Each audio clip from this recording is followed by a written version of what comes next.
जय हिंद दोस्तों, सरकारी नौकरी गुरु में आपका स्वागत है। हम एक बार फिर लेकर आए हैं लेटेस्ट सरकारी नौकरी की पूरी जानकारी। आज हम बात करेंगे हरियाणा पोस्टल सर्कल में निकली 608 पदों पर डाक सेवक की भर्तियों के बारे में।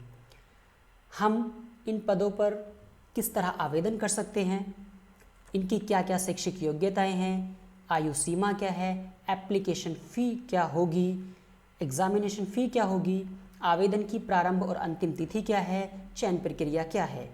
इससे पहले कि हम ये जानकारी लें, तो अगर आप नए हैं और आपने अभी तक हमारा चैनल सब्सक्राइब नहीं किया है तो पहले आप हमारा चैनल सब्सक्राइब कर लें ताकि लेटेस्ट सरकारी नौकरियों की जानकारी आप सबसे पहले पा सकें। तो आइए अब हम बात करते हैं हरियाणा पोस्टल सर्कल में निकली 608 पदों पर ग्रामीण डाक सेवक की भर्तियों के बारे में।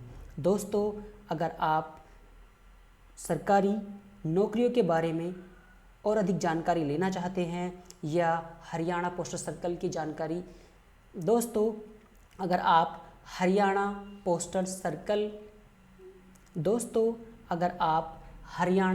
पोस्टल सर्कल में निकली डाक सेवकों की भर्ती के बारे में पूरी जानकारी लेना चाहते हैं तो आपको ये वीडियो अंत तक देखना होगा। आइए अब हम आपको जानकारी देते हैं कि कहाँ किस किस तरह से ये भर्तियाँ निकली हैं। सबसे पहले अगर हम डिपार्टमेंट की बात करें तो डिपार्टमेंट का नाम है हरियाणा सर्कल, जो इंडिया पोस्ट यानी भारतीय डाक विभाग के अंतर्गत आता है। इसमें पदों का जो नाम है वो है ग्रामीण डाक सेवक, यानी वही लोग जो घरों में जा करके चिट्ठियाँ बांटते हैं। अगर पदों की बात करें तो पदों की संख्या है 608। ये पद रिज़र्व हैं, यानी आप देख सकते हैं कि जनरल के लिए 276 पद रिज़र्व हैं, ओबीसी के लिए 147 पद रिज़र्व हैं, एससी के लिए 106 पद रिज़र्व हैं, यानी कुल 608 पद। अगर हम इन पदों पर आवेदन करने की तिथि यानी तारीख के बारे में बात करें तो ये पद 8/6/2020 यानी 8 जून 2020 से भरने शुरू हो चुके हैं। इनके भरने की जो अंतिम तिथि है वो 7/7/2020 यानी 7 जुलाई 2020 है, और यही तिथि जो आपका परीक्षा शुल्क होता है, जो एग्जामिनेशन फ़ीस होती है, उसके लिए भी यही रखी गई है। अगर हम इन पदों पर भरने के लिए एजुकेशन क्वालिफ़िकेशन की बात करें तो आपने किसी भी सरकारी संस्था से कम 10वीं कक्षा उत्तीर्ण की हो। अगर हम एज लिमिट की बात करें, आयु सीमा की बात करें, तो आपकी आयु कम से कम 18 वर्ष हो और ज़्यादा से ज़्यादा 40 साल हो। ये जो 40 साल की उम्र है ये आपने 8/6/2020 तक, यानी जब से आवेदन के भरने की तिथि है तब तक आपने पूरी कर ली हो। इसके अलावा एज रिलैक्सेशन भी है, यानी अगर आप किसी रिजर्व्ड कम्युनिटी को बिलोंग करते हैं, यानी अगर आप अन्य पिछड़ा वर्ग से हैं या फिर शेड्यूल कास्ट से हैं या शेड्यूल ट्राइब से हैं, अनुसूचित जाति अनुसूचित जनजाति से हैं, तो आपको एज में छूट भी मिलेगी। इसके अलावा एप्लीकेशन फ़ी की जहाँ तक बात है तो एप्लीकेशन फ़ी जनरल कैंडिडेट्स के लिए, ओबीसी कैंडिडेट्स के लिए, ईडब्ल्यूएस यानी जो गरीबी रेखा से नीचे हैं, या फिर ट्रांसमैन के लिए 100 रुपये का आवेदन शुल्क है। इसके अलावा आवेदन शुल्क में जो छूट दी गई है वो सभी महिलाओं को दी गई है या ट्रांस वीमेन कैंडिडेट को दी गई है, और सभी SC ST कैंडिडेट और PWD यानी फिज़िकल कैंडिडेट को कोई आवेदन शुल्क करने की ज़रूरत नहीं है। ये आवेदन शुल्क आप ऑनलाइन पे कर सकते हैं, यानी आप नेट बैंकिंग के थ्रू पे कर सकते हैं, आप डेबिट कार्ड के थ्रू पे कर सकते हैं, आप क्रेडिट कार्ड के थ्रू या के भी पे कर सकते हैं। इसके अलावा आप इसे ई चालान के थ्रू भी पे कर सकते हैं। थोड़ा सा और नीचे हम अपनी वेबसाइट्स पर आते हैं तो देखिए यहाँ पर कुछ लिंक दिए गए हैं, डाउनलोड नोटिफिकेशन, क्लिक हेयर। अगर आप यहाँ पे क्लिक करेंगे तो आप इस भर्ती का जो नोटिफिकेशन है, ऑफिशियल नोटिफिकेशन, वो डाउनलोड कर सकते हैं। इसके अलावा अप्लाई ऑनलाइन नाउ, अगर आप डायरेक्ट अप्लाई करना चाहते हैं इस पोस्ट के लिए तो यहाँ पे क्लिक करें। ये आपके लिए ऑफिशियल विंडो ओपन कर देगा और आप वहाँ से अप्लाई कर सकते हैं। इसके अलावा अगर आप ऑफिशियल वेबसाइट्स पर विज़िट करना चाहते हैं तो आप यहाँ क्लिक करें। ये लिंक आपको इस पोस्ट की ऑफिशियल वेबसाइट्स पर ले जाएगा। आगे देखिए, आगे लिखा है हाउ टू फिल फॉर्म, यानी आप फॉर्म किस तरह फिल कर सकते हैं। सिंपल तरीका है कि आप ऑनलाइन जो ये लिंक दिया है इस पर क्लिक करें और ये 8/6/2020 से लेकर के 7/7/2020 के बीच की तिथि में आप अपना एग्ज़ाम और अपना जो एप्लीकेशन फॉर्म है वो ऑनलाइन फिल कर सकते हैं। इसके अलावा दोस्तों कुछ जानकारियाँ दी हैं नीचे कि जब आप अपना फॉर्म फिल करें तो आप किन किन चीज़ों का ख्याल रखें। देखिए इसमें पहला पॉइंट लिखा है, candidate read the notification before applying the recruitment application form in Haryana circle recruitment 2020। यानी जब आप एप्लीकेशन भरें उससे पहले आप अच्छी तरह से जो रिक्रूटमेंट की जो एडवर्टीज़मेंट है, जो PDF फाइल है, आप उसको अच्छी तरह से पढ़ लें। यानी अच्छी तरह से जान लें कि क्या आप उसके लिए एलिजिबल हैं या नहीं। यानी जो उसने शैक्षिक योग्यताएं रखी हैं, जो उसने एज क्राइटेरिया रखा है, वो आपके लिए आप उसे पूरा करते हैं या नहीं करते हैं। यानी आप पहले पूरी तरह से जानकारी ले लें कि हाँ आप इस भर्ती के लिए एलिजिबल हैं। इसके अलावा दूसरा पॉइंट है, kindly check all document, ID proof, address details and basic details. यानी जब आप एप्लीकेशन फॉर्म भरने के लिए बैठते हैं तो आपके पास अपने पूरे डॉक्यूमेंट की एक फ़ोटोकॉपी होनी चाहिए, आपके पास आपका ID प्रूफ होना चाहिए, एड्रेस की डिटेल्स होनी चाहिए या जो और बेसिक डिटेल्स है वो आपके पास होनी चाहिए। इसके अलावा kindly ready scan documents, form, photo, sign, ID proof. इसके अलावा जब आप फॉर्म फिल करते हैं तो आपके पास आपके फ़ोटो की, आपके साइन की, आपके ID प्रूफ की या आपके रिलेटेड डॉक्यूमेंट्स की स्कैनिंग कॉपी भी होनी चाहिए, क्योंकि वो उस वक्त अपलोड करने पड़ते हैं। नेक्स्ट पॉइंट है, before submit the application form must check the preview and all column carefully. जब आप एप्लीकेशन फॉर्म भरते हैं पहली बात तो यह है कि आप अच्छी तरह से एक एक कॉलम को केयरफुली भरें, यानी किसी में कोई मिस्टेक ना हो। इसके अलावा अगर कोई मिस्टेक हो गई है तो उसे सबमिट करने से पहले आप एक बार उसका प्रीव्यू ज़रूर देखें। इफ़ कैंडिडेट रिक्वायर्ड टू पे the application fee must submit, if you not the required application fee your form is not completed. यानी ये कह रहा है कि अगर आपको जो आवेदन शुल्क है उसमें अगर छूट नहीं दी गई है तो आप पूरी तरह श्योर हो जाएं कि क्या आपने अपनी फ़ी पे कर दी है, क्योंकि जब तक आप फ़ी पे नहीं करेंगे तब तक आपका जो आवेदन शुल्क है वो पूर्ण नहीं होता है। और जब आप आवेदन पूरी तरह से कंप्लीट कर दें, take a print out of final submission application form, तब आप उसका एक जो प्रिंट आउट है वो अपने पास ज़रूर रखें।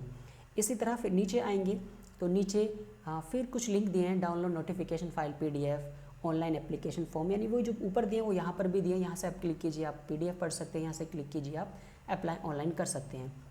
इसके अलावा कुछ और नीचे लिंक दिए हैं, जैसे एडमिट कार्ड डाउनलोड, आंसर की डाउनलोड, रिजल्ट। यानी आप हमारी वेबसाइट्स को, हमारी YouTube वीडियो को कंटिन्यू देखते रहिए। इससे क्या होगा कि जब भी इस पोस्ट से संबंधित कोई एडमिट कार्ड आएगा या आंसर की आएगी या इसका रिज़ल्ट आउट होगा तो आप हमारी वेबसाइट्स पर इसकी अपडेट पा सकते हैं। ये सभी लिंक्स हमने वीडियो के डिस्क्रिप्शन में भी दिए हैं। आइए अब आपको इस विभाग की ऑफिशियल वेबसाइट्स पर लेकर चलते हैं और जानते हैं किस तरह आवेदन कर सकते हैं, एडवर्टीज़मेंट पढ़ सकते हैं या और दूसरी जानकारियाँ ले सकते हैं। देखिए दोस्तों, जैसे ही मैंने यहाँ पर ये जो ऑफिशियल वेबसाइट है इस लिंक पर क्लिक किया, जैसे ही मैंने क्लिक किया तो ये इसकी ऑफिशियल विंडो ओपन हो गई। आप देख सकते हैं यहाँ पे लिखा है India post GDS online engagement. नीचे चलते हैं थोड़ा सा, जैसे ही हमने स्क्रॉल किया तो आप लेफ़्ट हैंड पे देखिएगा, यहाँ पे लिखा हुआ है हरियाणा और ब्रैकेट में लिखा है 608 पोस्ट, यानी वही भर्ती है जिसकी हम बात कर रहे थे। आप यहाँ पर क्लिक कीजिए, जैसे आप क्लिक करेंगे तो जो एडवर्टीज़मेंट है वो डाउनलोड हो जाएगा। मैं यहाँ पे क्लिक करता हूँ तो देखिए मेरा जो एडवर्टीज़मेंट है वो डाउनलोड होकर आ चुका है। इस पे लिखा हुआ है notification for the post of ग्रामीण डाक सेवक हरियाणा सर्कल, ये इसका एडवर्टीज़मेंट नंबर है। आप नीचे आइए, जॉब प्रोफाइल है, यानी क्या क्या वर्क होता है, जो ग्रामीण डाक सेवक GDS होते हैं उनके लिए क्या क्या वर्क होता है। नीचे आइए, पूरी तरह से आप इसमें डिटेल में पूरी की पूरी जानकारी पढ़ सकते हैं। यहाँ पे आपको पे ग्रेड दिया है, यानी जो आपकी सैलरी है वो 12,000 है या 14,500 है, 10,000 है या 12,000 है, इस तरह से अलग अलग सैलरीज़ हैं। एलिजिबिलिटी में एज, जो हम पहले भी बात कर चुके हैं, कम से कम 18 साल और ज़्यादा से ज़्यादा 40 साल होनी चाहिए, और वो 8/6/2020 तक आपने 40 साल की उम्र पूरी कर ली हो।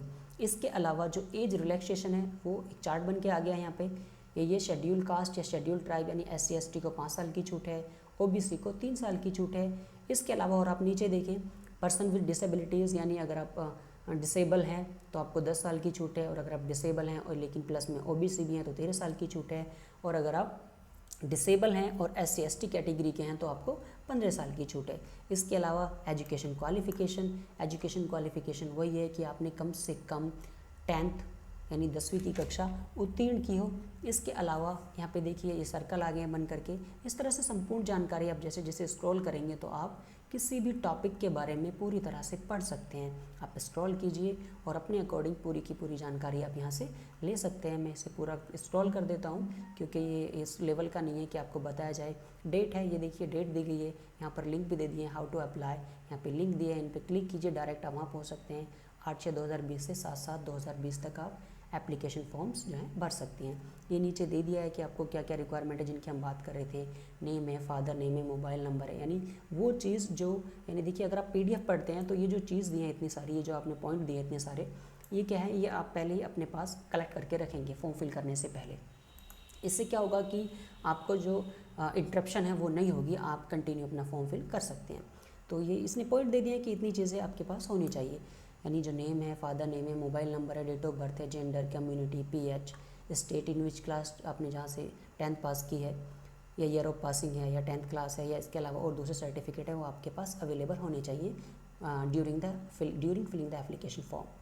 ठीक है, और थोड़ा सा मैं स्क्रॉल कर देता हूँ। यहाँ पर ये फिर वही है, फॉर ऑल पोस्ट आ गई हैं, देखिए डेट दे दी है 8/6/7/7 वही है। इसके अलावा यहाँ पे क्या है, डिवीज़न दे दिया है, यानी वही डिवीज़न का नाम क्या है और किस डिवीज़न में कितने पद हैं। मैं इसे एक बार पूरा का पूरा और स्क्रॉल कर देता हूँ, नीचे आ जाता हूँ क्योंकि नीचे इसमें कुछ थोड़ा सा दिया जिसे हम जानेंगे। Community wise consolation of post इसने दे दिया है कि community wise consolidation of post दे दी है इसने, यानी कम्युनिटी लिखी है एक तरफ और दूसरी तरफ क्या लिखा है कि मतलब वो जो सीटें हैं वो किस तरह से रिजर्व की गई हैं। जो EWS है यानी इकोनॉमिकली बैकवर्ड है उनके लिए 60 पोस्ट रिजर्व हैं, OBC के लिए 147 पोस्ट हैं। इसके अलावा PWD A, B, C और DA के लिए क्रमशः 5, 6, 7 1 पोस्ट रिजर्व हैं। SC के लिए 106 पोस्ट और अनरिजर्व्ड यानी सामान्य के लिए 276 पोस्ट रिजर्व हैं, और टोटल जो पोस्ट हैं वो 608 हैं। इस तरह से आप ये पूरी PDF यानी अगर आप किसी तरह की जानकारी चाहते हैं तो आप इस PDF से संबंधित पढ़ सकते हैं, इसको स्क्रॉल करके जान सकते हैं अपने अकॉर्डिंग जो आपको जानकारी लेनी है। मैं दोबारा ऑफिशियल वेबसाइट्स पर आ जाता हूँ। देखिए थोड़ा सा स्क्रॉल कर लेते हैं इसे। देखिए इसके जो सेकंड रो में है, यानी इसमें जो इसका जो बीच वाला रो है इस पर लिखा है स्टेप टू अप्लाई, यानी जब आप अप्लाई करेंगे तो अप्लाई करने के जो स्टेप्स हैं वो 3 हैं, स्टेज फर्स्ट, स्टेज सेकंड और स्टेज थर्ड। जो पहला स्टेज है वो है रजिस्ट्रेशन, यानी सबसे पहले आप रजिस्ट्रेशन करेंगे। जैसे आप रजिस्ट्रेशन पर क्लिक करते हैं तो रजिस्ट्रेशन की विंडो ओपन हो जाएगी। मैं इस पर क्लिक करता हूँ तो ये देखिए रजिस्ट्रेशन की विंडो जो है वो ओपन हो गई है। अब रजिस्ट्रेशन के बारे में जान लेते हैं। सबसे पहला जो पॉइंट है वो है एप्लीकेंट नेम, यानी आप अपना यहाँ पे नाम लिखें, जो भी आपका नाम है, और ब्रैकेट में लिखा है as per 10th class certificate including spaces, यानी जो आपकी 10वीं की अंक तालिका में 10th की मार्कशीट में आपका जो नाम लिखा है वही आप यहाँ पर डालें। फिर second point father name as per 10th certificate, अपनी 10वीं की अंक तालिका के अनुसार अपने पिता का नाम यहाँ पर डालें, मोबाइल नंबर यहाँ पर डालें। फोर्थ है डेट ऑफ बर्थ, यहाँ पे लिखें अकॉर्डिंग टू जो भी आपकी 10th की मार्कशीट में दी है। जेंडर क्या है, मेल फीमेल या ट्रांसजेंडर है। सिलेक्ट वही अगर आप ट्रांसजेंडर है तो आप ट्रांस वीमन है या ट्रांस मैन है। कम्युनिटी क्या है, यानी वो ये आप अनरिजर्व हैं, OBC हैं, SC हैं या ST हैं। अब इसके अलावा अगर आप इकोनॉमिकली वीकर को बिलोंग करते हैं तो यहाँ पे येस या नो का चेक लगाइए, करते हैं तो येस और नहीं है तो no. Are you a person with disability, अगर आप डिसेबल हैं, विकलांग हैं तो यहाँ पर येस या नो का चेक लगाइए। इसके अलावा PWD कैटेगरी के हैं तो यहाँ पे आप सिलेक्ट कर सकते हैं। फिर सब कैटेगरी क्या होगी उसकी, और थोड़ा नीचे आते हैं तो ये सर्कल इन विच 10th क्लास पास, यानी आपने किस स्टेट से किस सर्कल से 10th क्लास पास की है वो यहाँ पर सिलेक्ट कर लीजिएगा। Year of 10th class pass, यानी किस साल में आपने 10th क्लास पास किया है वो यहाँ पे चेक लगा दीजिए उस पर। उसके बाद अपलोड फ़ोटो, यानी ये फाइल चूज़ यहाँ पे क्लिक कीजिए, विंडो ओपन होगी, आपने स्कैनिंग अपने कर रखे होंगे फ़ोटो और सिग्नेचर, वहाँ से आप इसे सीधा अपलोड कर दीजिए। इसके साथ ही नीचे आप अपलोड सिग्नेचर भी कर सकते हैं। और नीचे आइए तो यहाँ पर है कैप्चा, ये कैप्चा बाय डिफ़ॉल्ट है, आप जो यहाँ पे लिखा है इसी को यहाँ पे टाइप कर दीजिए। जैसे आप टाइप करेंगे यहाँ पे चेक लगाइए, चेक लगाएंगे तो आपने जो अभी तक डिटेल्स फिल की हैं आप उनका पूरा प्रीव्यू देख सकते हैं। इसके अलावा यहाँ पे चेक लगाएंगे तो आप सबमिट डिटेल्स कर सकते हैं। यानी जब आप सबमिट डिटेल्स करेंगे तो आपका जो रजिस्ट्रेशन नंबर है वो जनरेट हो जाएगा। यानी आपने जो स्टेप फर्स्ट है पहला वाला रजिस्ट्रेशन वो आपने कंप्लीट कर लिया है। जब आपका रजिस्ट्रेशन नंबर जनरेट हो जाए तो उसके बाद क्या है, आप स्टेज 2 की तरफ मूव होंगे और ये है स्टेज 2 फ़ी पेमेंट। फ़ी पेमेंट पर जब आप क्लिक करेंगे, जैसे आप क्लिक करेंगे तो यहाँ पे एक दूसरी विंडो ओपन होगी फ़ी पेमेंट के लिए। मैंने क्लिक किया तो ये ओपन हो गई है। फिर यहाँ पे सबसे पहला पॉपअप खुला हुआ है, fee once paid will not be refund. यानी वो पहले आपको आगाह कर रहा है कि अगर आपने एक बार फीस पे कर दिया तो फिर आप उसे रिफ़ंड नहीं करा सकते। आगे भी लिखा है, make sure that you are eligible for applying to the post means of age and other qualification before making the fee payment. यानी वो कह रहा है कि आप अच्छी तरह से जान लीजिए आपका जो क्राइटेरिया है, जो एज है या क्वालिफिकेशन है, वो इन पोस्ट को पूरा करता है या नहीं। क्योंकि अगर वो पूरा नहीं करता और आपने फ़ी पे कर दी है तो फिर वो रिफ़ंड नहीं होगी। मैं इस पर चेक लगा देता हूँ। अब सबसे पहले उसने मांगा है यहाँ पे रजिस्ट्रेशन नंबर। आप यहाँ पे जो भी आपका रजिस्ट्रेशन नंबर है वो डाल दीजिए। जैसे आप रजिस्ट्रेशन नंबर डालेंगे तो बाकी चीज़ें ओपन होनी शुरू हो जाएंगी। मोबाइल नंबर डाल दीजिए, नेम, कम्युनिटी, अमाउंट। फिर यहाँ पे आप फीस जो है वो पे कर सकते हैं। उनमें ट्रांजैक्शन लिखा हुआ है, कितना कितना ट्रांजैक्शन कटेगा। आप नेट बैंकिंग के थ्रू करते हैं या क्रेडिट कार्ड के थ्रू करते हैं या डेबिट कार्ड के थ्रू, जो भी आप पेमेंट करते हैं। फिर यहाँ पे लिखा है फ़ी पेमेंट। जैसे आप डिटेल फिल करेंगे ये यहाँ पे फ़ी पेमेंट कर देंगे। तो इस तरह से ये स्टेप बाय स्टेप आपका फ़ी भी पेमेंट हो जाएगा। दोबारा चलते हैं ऑफिशियल विंडो पर। जैसे ही ऑफिशियल विंडो पर आते हैं तो अब है थर्ड स्टेप, यानी अप्लाई ऑनलाइन। अब यहाँ पे क्लिक करके आप अपना जो बचा हुआ फॉर्म है उसको पूरी तरह से कंप्लीट कर सकते हैं। जैसे आप यहाँ पे क्लिक करेंगे तो ये अप्लाई ऑनलाइन वाला जो पोर्शन है ओपन हो जाएगा। ये विंडो ओपन हो गई है और इसके 5 पार्ट हैं। सबसे पहला रजिस्ट्रेशन डिटेल, यानी जो आप शुरू में फिल की थी। रजिस्ट्रेशन नंबर फिल कीजिए और यहाँ पर सर्कल फिल कीजिए, यानी जिस सर्कल के लिए आप भर रहे हैं। आप हरियाणा के लिए भर रहे हैं तो हरियाणा सेलेक्ट कर दीजिए। जैसे आप इसे सबमिट करेंगे तो आपका एप्लीकेशन फॉर्म खुल जाएगा। आप उसको एक बार उसका प्रीव्यू एक बार देख लीजिए। कुछ अगर आपने रॉन्ग कर दिया है या कुछ रह गया तो आप उसको रिफ़िल कर सकते हैं। जैसे आप नेक्स्ट स्टेप चलेंगे, नेक्स्ट स्टेप की तरफ आएंगे तो थर्ड स्टेप है अपलोड डॉक्यूमेंट्स अपलोड कर देंगे। चूज़ प्रेफरेंस, यानी आप क्या चूज़ करना चाहते हैं। जो भी आपको नौकरी से संबंधित चूज़ करना है आप उससे चूज़ कर लें। इस तरह से स्टेप बाय स्टेप फिर आगे आ जाएंगे। फिर है प्रिंट एप्लीकेशन, यानी आप उसका एक बार प्रीव्यू देख लें, फिर आप उसे इस तरह से प्रिंट एप्लीकेशन कर सकते हैं। तो इस तरह से आप यहाँ पे स्टेप बाय स्टेप जो ये पूरा प्रोसेस है आप इसको कंप्लीट कर सकते हैं। इसके अलावा अगर उम्मीद है कि आपको ये पूरी तरह से समझ आ गया होगा, क्योंकि इतना टफ भी नहीं है। फिर हम दोबारा लौट आते हैं अपनी ऑफिशियल वेबसाइट्स पर, अपनी वीडियो की तरफ लौट आते हैं। ठीक है दोस्तों, ये बहुत सिंपल सी चीज़ें हैं, इसमें कोई ऐसा टफ नहीं है कि कोई आपको समझ ना आए। लेकिन फिर भी अगर आपको कुछ समझ नहीं आता है या आपका कोई सवाल है तो आप हमें वीडियो के कमेंट बॉक्स में कमेंट कर सकते हैं। और इसके सभी लिंक हमने वीडियो के डिस्क्रिप्शन में दिए हैं। आप वहाँ पर जाइए और क्लिक करके धीरे धीरे स्टेप बाय स्टेप जो भी प्रक्रिया है फिल करने की आप इसे फिल कर सकते हैं। इसके अलावा हमारे डिस्क्रिप्शन में हमने एक व्हाट्सअप नंबर भी दिया है। अगर आप लेटेस्ट सरकारी नौकरियों की अपडेट डेली पाना चाहते हैं तो आप उस नंबर पर हमें व्हाट्सअप कीजिए, कैपिटल लेटर में JOB जॉब लिखकर भेज दीजिए, तो आपको जो भी सरकारी नौकरी संबंधित लेटेस्ट जानकारियाँ हैं वो आपको मिल जाएंगी। तो दोस्तों आज के लिए सिर्फ इतना ही। वीडियो को लाइक और शेयर ज़रूर करें। फिर मिलते हैं एक नई वीडियो और लेटेस्ट सरकारी नौकरी की संपूर्ण जानकारी के साथ। जय हिंद।